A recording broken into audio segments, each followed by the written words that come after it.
हरे कृष्णा। सभी का स्वागत है। श्रीमद् भागवत कथा आप श्रवण कर रहे हैं। आज की कथा आरंभ करने से पहले हम भगवान का गुणगान करेंगे। आप भी इस गुणगान में शामिल हो। हरे कृष्ण। हरे कृष्णा हरे कृष्णा कृष्णा कृष्णा हरे हरे हरे राम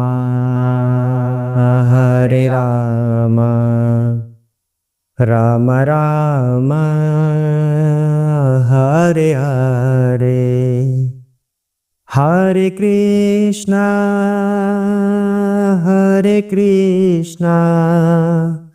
कृष्णा कृष्णा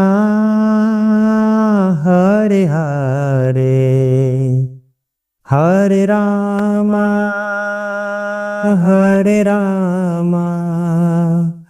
राम राम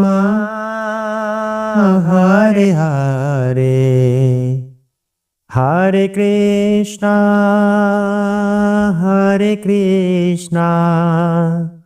कृष्णा कृष्णा हरे हरे हरे राम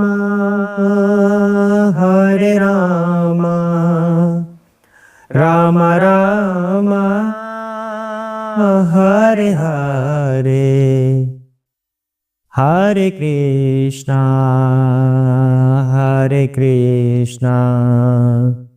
कृष्णा कृष्णा हरे हरे हरे राम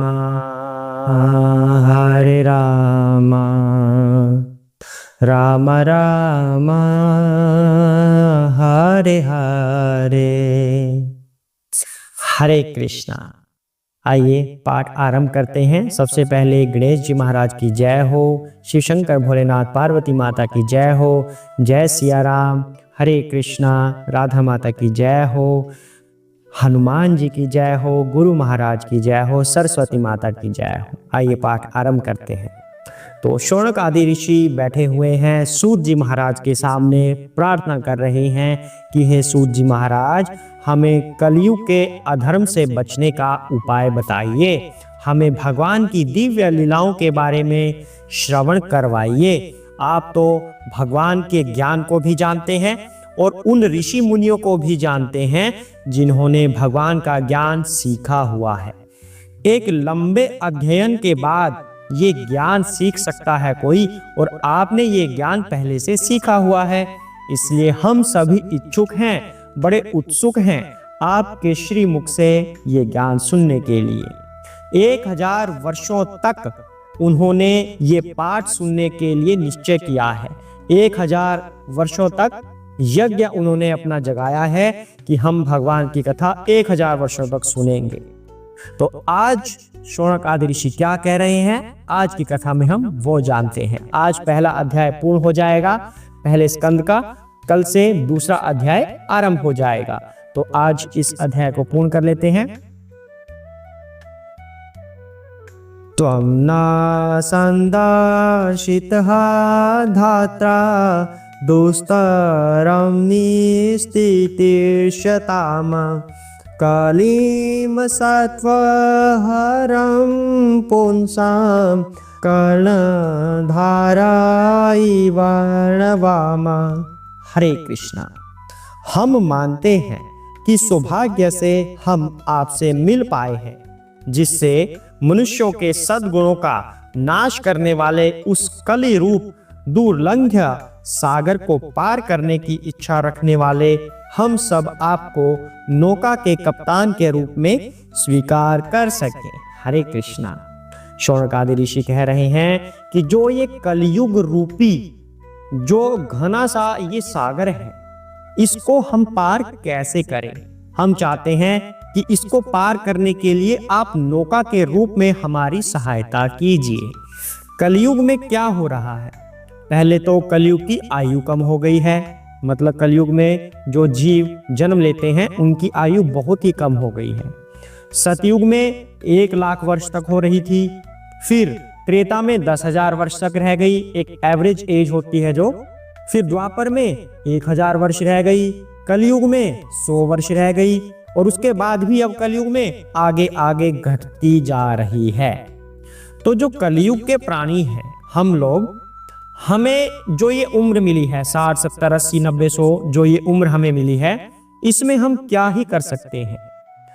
अब जो हमें ये मनुष्य जीवन मिलता है, सबसे पहले तो ये बात है कि इसका उद्देश्य क्या है?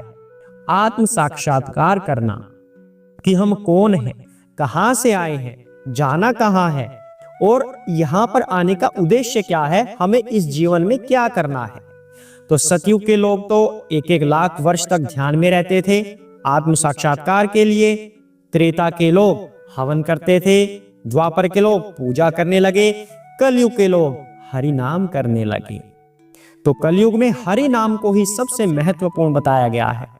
लेकिन आत्म साक्षात्कार जहां पर 1-1 लाख साल लग जाता था, वहां पे कलयुग वालों के लिए कितना समय है? एक जीवन में यही 60 से लेकर 100 वर्ष के बीच, बस इतना सा समय है आत्म साक्षात्कार के लिए, जो कि बहुत ही कम है। कलयुग में लोगों के पास वैसे ही बहुत सारी चिंताएं हैं, ये काम करना, वो करना, ये शिक्षा मुझे लेनी, मैं इंजीनियर बनूं, मैं डॉक्टर बनूं, या कुछ और बनूं, बस बनते जाऊं। भगवान की तरफ तो ध्यान है ही नहीं, समय ही नहीं है। किसी से भी बात कर देख लीजिए, भाई पापी पेट, ये कैसे पलेगा अगर हम भगवान भगवान करने लग गए।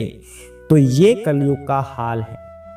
अधर्म अपने चरम पर चलता जाएगा, और आगे आगे बढ़ेंगे कलयुग में, और अधर्म फैलता जाएगा। भगवान की तो कोई बात करना या सुनना भी नहीं चाहेगा। आज का समय तो बहुत ही उत्तम है कि हर शहर में किसी ना किसी भवन में कहीं ना कहीं श्रीमद् भागवत कथा होती रहती है। इसीलिए अभी भी लोग बचे हुए हैं। आगे आगे ये सब धीरे धीरे क्षीण होता जाएगा। ये कलयुग का प्रभाव है। तो ऐसे में शौनक आदि ऋषि बड़े चिंतित है कि ऐसे लोगों का उद्धार कैसे हो। हमें ऐसे लोगों का भी उद्धार करना है, इसलिए हमें आप भगवान की कथा सुनाइए। तो इस वजह से ये सभी शौनक आदि ऋषि वहां पर एकत्र हुए हैं। तो यहाँ पर यह सारांश निकलता है इस श्लोक का कि हमें उन ऋषियों से यह सीख लेनी चाहिए कि उनको हमारी इतनी चिंता थी कि हमारे कल्याण के लिए वो लोग वहां पर बैठे हुए थे। अपना पूरा जीवन इस बात पर न्यौछावर कर दिया कि कलयुग के लोगों का कल्याण कैसे हो।